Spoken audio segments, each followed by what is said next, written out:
Today we're going to talk about importing products with DSers. These steps are used to move your products into your store from AliExpress over to Shopify using the DSers app. Step one, we want you to log into Shopify. So make sure to open up a new tab, hit the plus sign at the top of the screen, and either go to shopify.com or you may have a shortcut in your My Business folder. So you can either go to shopify.com or you can come over here and you might have a shortcut here right to it, and it may or may not log you in. And this one logged us right in. Perfect.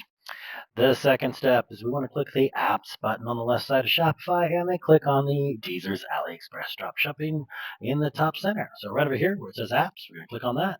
Up here, we're going to click on DSers AliExpress drop shipping. That's going to open up yet another tab right up here. Fantastic. The next step is in DSers, it's going to have some pop-ups sometimes. And if you get those, just want to close them out.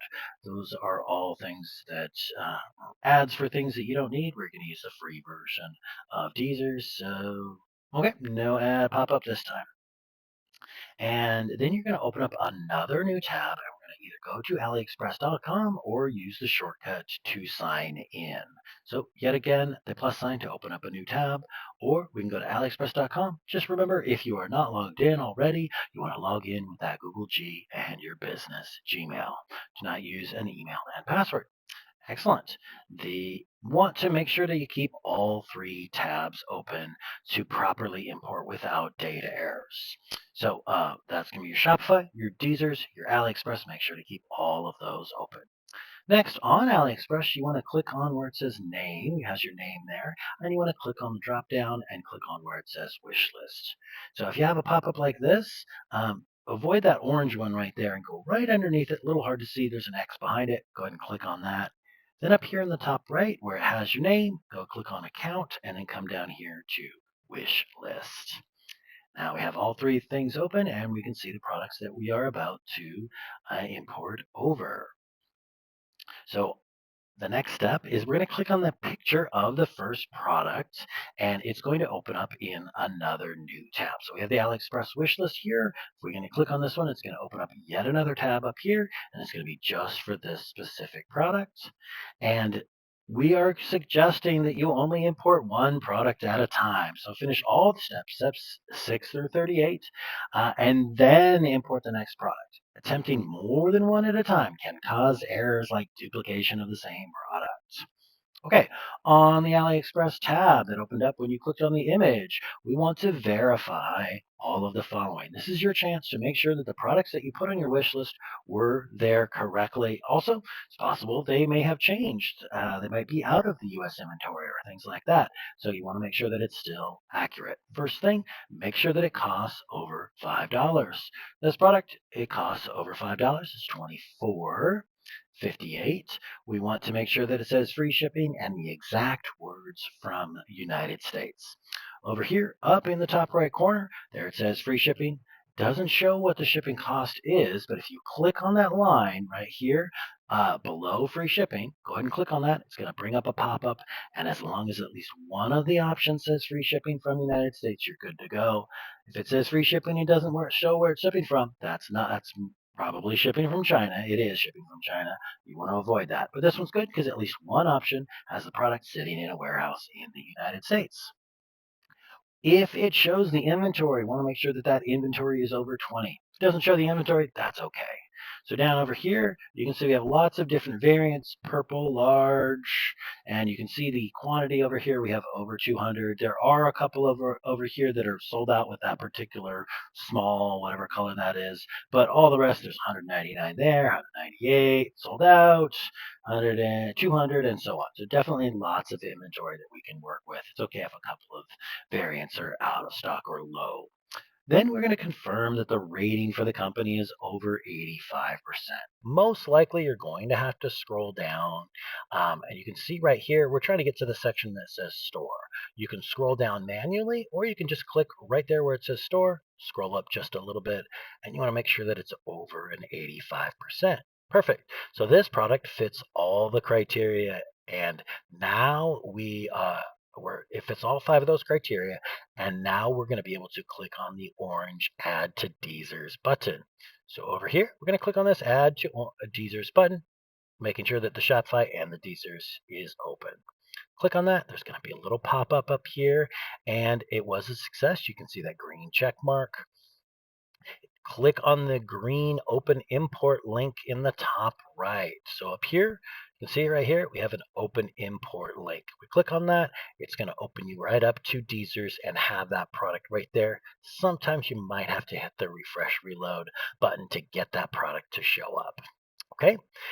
If for some reason you did not get the green link, then we have some troubleshooting options you can do. It probably means you've already imported it and it's a duplicate. You can just go right to DSers, hit refresh, and go there. It's possible that maybe you have to add the link, the actual extension to your Chrome. If you're working on a new computer, you might need to go to this link, and you would it also goes to just your Chrome web store, and then you would type in DSers, and then you would make sure to hit the blue add to Chrome. It's already added here, so obviously I don't need to do that. The next step is if it did, as it did with this case, and it moved the product right in there, we skip down to step 10, and it should open to your DSers, and you may need to refresh reload, as I said. And then we're going to add the filter. So typically these steps 11 to 13 only need to be done once, or at most once per session or login. So however many products you're doing for that particular session, they should stay. How we do that is we're going to click on the filter button in the top right corner. So up here, we're going to click on the filter button right here, and we're going to click on the no push to store. You'll notice before I click on that, you can see all these products that I have over here. I'm going to show you here. These products have already been added to the store. You can see here they've been pushed. But when we come up here and we click on the no push to stores button and then hit confirm, all the products that have already been done, that have already been sent to the store, you can see there's 30 of them over here, will disappear and only leave the one. You can see I have 31 in my import and 30 in my products. So they're all still technically here in the import, but when the filter is applied, I cannot see them. That's why we want to do that. So again, click the filter button in the filter by push section, select no push to stores, and then click the orange confirm button. The reason why we add these is to make sure that you can isolate it and work with one product at a time, and it's not a cluttered desk. So makes it a little bit easier for you, so we suggest that you do that. Next, step 14 is you're going to scroll down and you're going to click on the little Y-shaped, it's called a button called split into multiple products. And one of three things is going to happen. So right here, one of three things is going to happen. It's either going to give you an option to either split the product, or you will get a pop-up saying that the product cannot be split. These are all color-coded options here. We're going to go look at each one. So this particular one, if I click on the split into multiple products button, you can see the pull out menu comes over here, and that is this one here, 15A. The product only ships from the United States. So when I come over here, oh, no, I apologize. This product is shipping from multiple countries. So it says ship from. So this is actually going to be option 15C. Sorry about that. So if you get the pop-up to split the product and the product ships from more than just the US, you can see that here, split by variant, ships from, and lots of countries. As long as it's anything more than just the US, then the first thing you're going to do is click the box for United States underneath split by variant. So split by variant, ships from, we're going to click on United States, and then we hit the confirm button down here in the bottom right, and then the confirm button that pops up right there. Now, there's going to seem like there's two products here. There's actually not. So to refresh what we just did, we hit the orange confirm button, and there's going to be two products that they seem to be identical, but they are not. The one on the left has the US variants, the inventory that is in the US warehouse. So right over here, the stock says 1,998. The worldwide inventory has a stock of 13,967. We do not need the worldwide inventory. We want to just keep the US inventory. So this one over here, we're going to delete. To refresh, this has all of these inventory for all those locations, and we don't want that. This one here has just the ship from United States options. Okay, so we're going to click right here on more actions, and then we're going to go ahead and hit the delete button and then confirm that right there. Fantastic, that's going to disappear, and now we're left with just that one product. In fact, we are now left with step 15A, which is if the pull-out window, if we were to come to this product and we were trying to split it, you can see it is only shipping from the United States. So in this instance, as it says right here, just click the cancel button and go to step 16. Okay, I'm going to hit that cancel button, and you would just then go to the next step. There's one other option of what could happen. So I found another example that allows us to see the third alternative of what might happen, and that is this option 15B. If you get a small pop-up that says this product cannot be split, again, that's less work for you to do. You just go to step 16. Let me show you what that looks like. So if I click on this, split into multiple products, you can see right here briefly it shows this product cannot be split, but it stays up there for a pretty short amount of time. And so sometimes you might want to click it once. If you're like, did I see it? You can click it more than once and you can see the notifications go away. Then again, you would just go to step 16. So just it's okay to click that more than once. It does not damage anything. So to reiterate, there are three different um, kinds of things that could happen. The product could only ship from the U.S. You skip and go to the next step. You go to step 16. You didn't have to do anything. If the product cannot be split, then you also skip and go right to step 16. Only on this one where the inventory is both in the United States and elsewhere, do you want to split that inventory out so that you only have the U.S. inventory left over and we delete the worldwide inventory. So now we're on step 16. So no matter which one you did, we are now ready to edit the product by clicking the pencil. Okay, so now we're ready to hit the edit products button. Looks like a little pencil in the bottom left of what we call the product card. This is all the information about the product on kind of one little card, as it were. I'm going to click that little pencil in the bottom left corner, and it's going to pull up all of the details about that product. First thing we want you to do is click on the description tab at the top of the screen. You can see right here, there's 5 different tabs. We want you to click on the one that says description. Click on that, it opens up some details about that product. There are 2 parts of the description, both the specifications and the overview. You need to edit both parts of this description, starting with the specifications. In the specifications area, you want to remove anything that references another country, remove anything that doesn't make sense, remove anything that isn't in English, remove the brand name, and remove anything that you just don't want to see on the product. For example, anything that may confuse the client. Let's go look and do. So the brand name here, this is a weird one. It has a null thing. Whether it had a brand name or it says null, we want to delete that. That is not helpful to the client. And most of the brand names are not ones that the clients would recognize anyway. This says the product is from mainland China. We want to delete that. The rest of this information looks like good information to have. We don't see a need to delete it. So then what we're going to do is you're going to scroll down to the overview section. Sometimes this will have a lot of information. Sometimes it will have very little. You're going to go through the text like this you did in the specification section above. Remove anything that is unnecessary. Remove anything about the factory. Remove anything about the supplier overall. Also remove the blank lines and that any deletions cause. Also, while you're down there, there is something else that we want you to delete, and that is to remove all the images from the overview section of the description. Don't worry, it will still have all the images, but they're going to be coming from another part of the product card. So to remove the images, you click on the image, it will turn blue, then you use the backspace or the delete key to remove it. So let's come on down here to the overview section. And here is the first image. You select it, it turns blue. I'm hitting delete on my keyboard, and we're just going to do that through all of the images.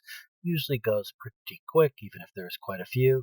Often there's some text here. This particular product didn't have anything, but sometimes it will have further details about the product.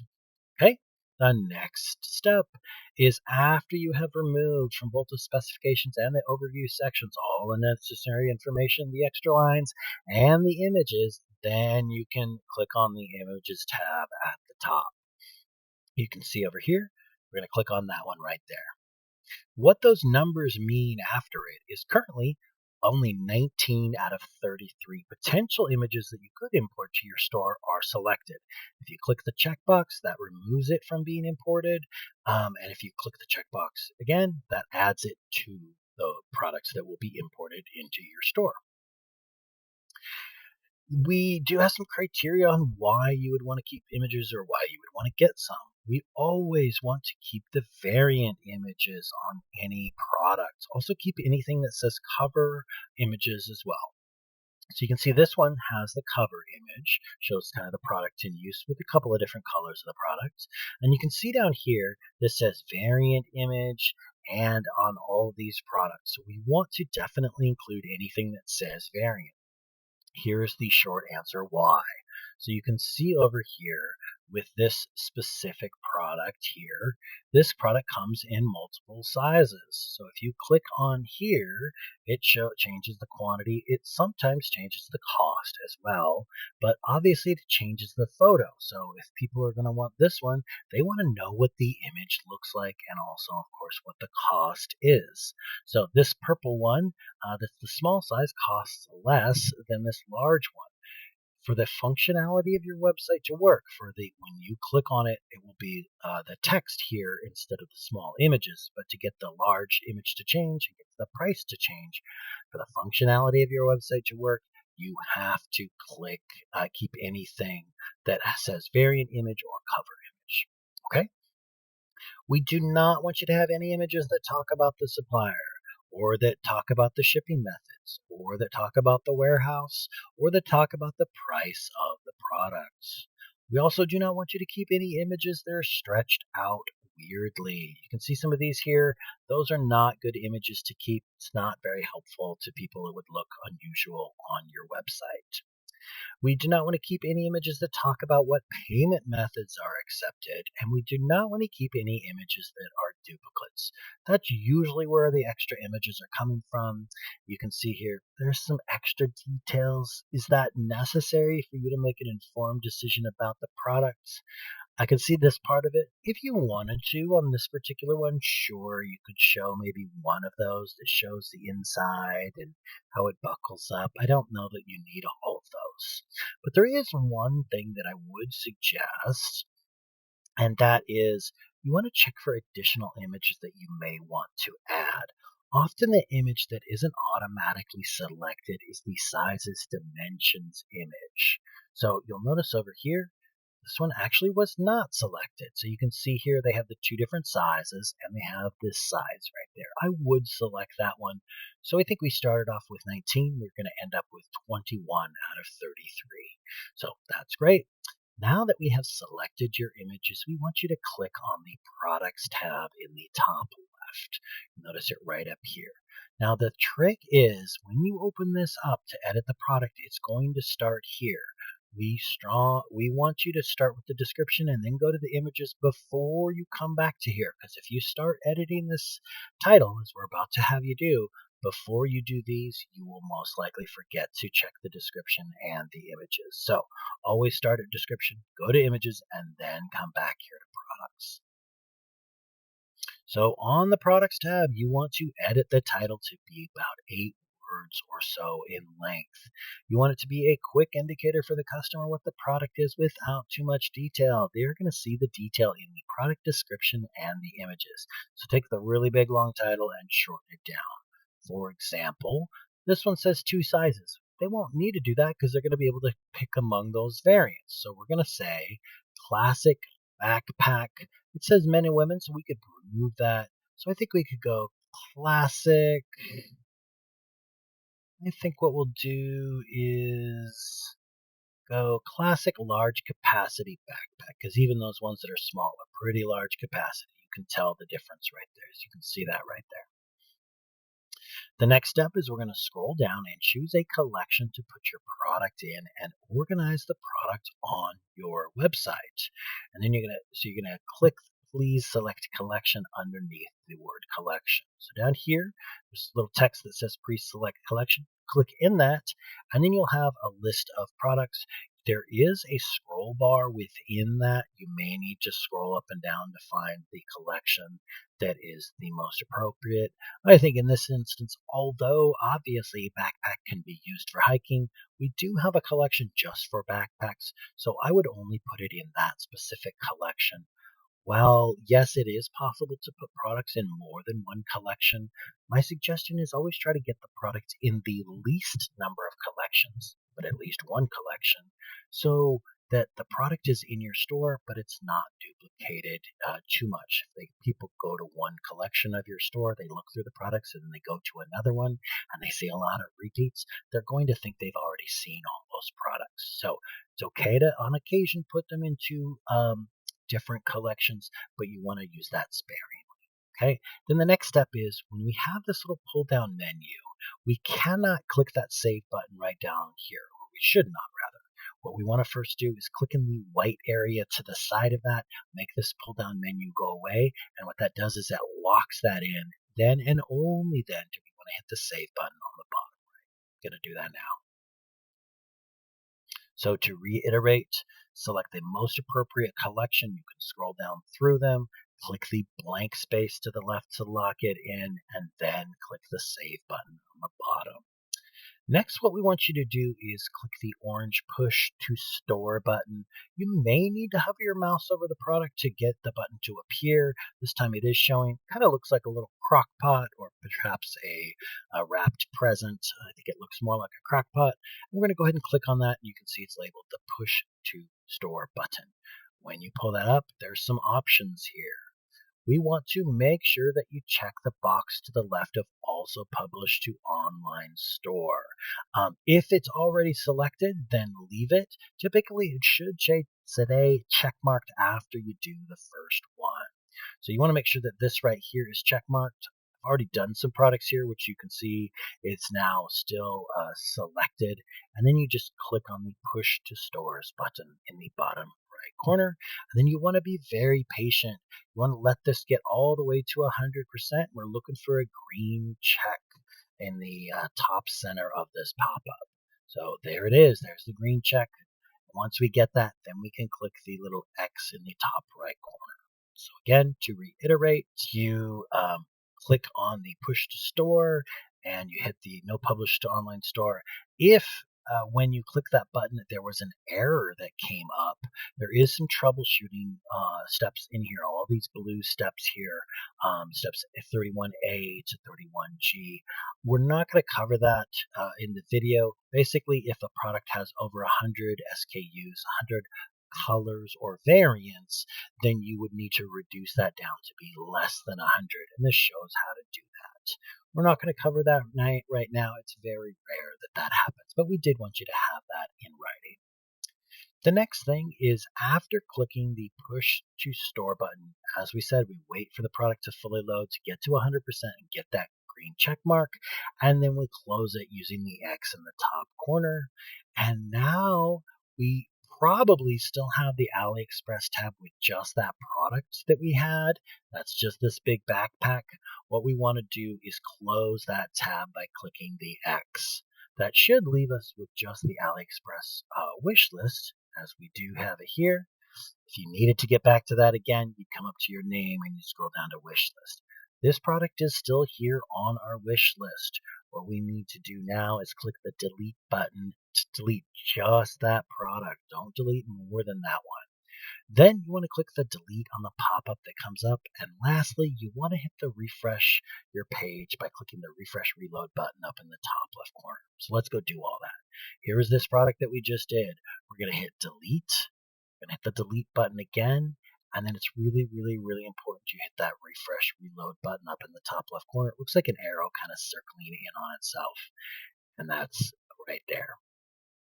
So you also want to make sure that you refresh your page as you move either from um, AliExpress to DSers. So if you can see that product is still there, if I hit refresh, it's going to disappear. Why? Because the product has now completed all of the steps and it is now over in your products, but you are not seeing it because we have that filter on the no push to store, which is what we want.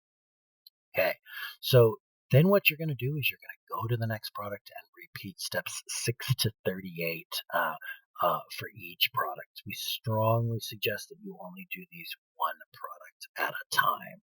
So what I'd like to do, we are we are done with the tutorial, but I'm going to go through it just once more from step 6. We're going to click on the picture of the first product. This time I'm not going to come back on each step to the tutorial. So I'm going to click on the image of that product that's at the top, and I'm going to still check all of the things. We want to make sure that it costs at least $5. I want to make sure that it has free shipping and it says from United States. I can't see that here, so I have to click on that, and you can see at least one of the options is free shipping from the United States. If it shows the inventory, then make sure that it says at least 20. Sometimes it will show things like only 1 per customer or 2 per customer. You can ignore that. And this portion right here where it says quantity, that's how many you can buy at a time. That's how many you're about ready to purchase if you were going to. That's not the number we're looking at. We're looking at the number of how many are available. And often the numbers will vary between the different variants. Looks like this one is fully installed. The last one, we come down to where it says store. Scroll up a little bit and make sure that the rating for the store is above 85%. Now that we have confirmed that the product is ready to go, we're going to click that Add to DSers button. We're going to look for that green check mark. If we get that green check mark, we're going to click the Open Import List. We'll probably have to hit the Refresh Reload button up here, and then voila, we will see the product right here. And we are ready to, first off, we're going to see if we need to split the product. Click on this, and it is shipping from multiple locations. So we're going to come over here and we're going to click on just United States. We're going to confirm that. Okay. One thing you also want to take a look at is make sure that there's still at least 20 in inventory for the US inventory, because this was the worldwide inventory. I'm now going to delete the one on the right, which is the worldwide inventory. Go delete, confirm, and now I'm ready to edit the product that just has the US inventory. You can see that inventory just ships from the United States. So I click on edit the product, and of course I always start at the description tab. I delete the brand name, delete where it says any other country than the United States, and delete the blank lines that it creates as well. The rest of that information looks good. And then down here, there is some text here. Here it's talking about to wholesalers. We don't want to mention anything about drop shipping. We can delete that. And here's some talking about the specifics of the product. That's good. And there we go. We're going to click now the images on here. Select each one and then delete. Selecting it turns it blue, and then you just hit delete. And go through all those and delete. And there we go. We're going to delete the extra lines as well. And now I think we are good to go. I will delete these lines here. This is, I don't think I need that. And we got some extra lines up here. So I will delete all of that. There we go. So 30 liter, 50 liter, women's, men's backpack. It's got all the details there along here and up here. Next thing we do is go to the images tab. We want to keep anything that says cover image or variant image no matter what. We do have an image already selected with the dimensions. That's great. And then you can often see images of the product. It's always great to have an image of the product in use. If you see somebody like holding it, walking it, those are great images to have because they can come in later, come in handy later when you're doing social media posting. So they don't care about the front, just like the back there. And I don't think we need any of the rest of these images. I don't think they're really contributing anything more that is not already a duplicate. So out of 60 images, we're only going to keep 28 there. Next, I'm going to go to the Products tab. And When they go to the variants, they're going to see whether they're getting the 30 meter or 30 liter or the 50 liter. So I'm just going to suggest that we delete that, delete the men's and women's. It's just a backpack. It doesn't have to be gendered. Backpack, hunting nylon rucksack. Yep, I think kind of like the word trekking. So next, I'm going to go to collection, and I'm going to again put it in backpacks and travel accessories. Click in the white area to the left to lock that in, and then click the save button on the bottom right. Then we're going to come over here to the little crockpot button and go push to store. Make sure that the also published to online store is already checkmarked. Then hit push to stores. And they're going to wait till we get that green check mark after we get 100%. And there it is. So now we can close this right here. And then we want to come over here, close this tab because we don't need that open anymore. And in this product, we're going to hit delete, delete, and then hit that refresh reload button. And voila, we're ready to do the next product. One final thing I'm going to show you over here in your Shopify. If you come over here to the products, and then you will be able to see all the products. And then if you go to collections, you'll be able to see how many products that you have in each collection. So we want to make sure that you have a good number of products in each collection. Definitely a minimum of 5. But if you have a lower number of collections, you might want to do more than that. Your trainer will talk to you about that, depending on how many collections you have. So there you go. That's how to move products all the way over in from your AliExpress to your Shopify using the DSers app. Hope that was helpful.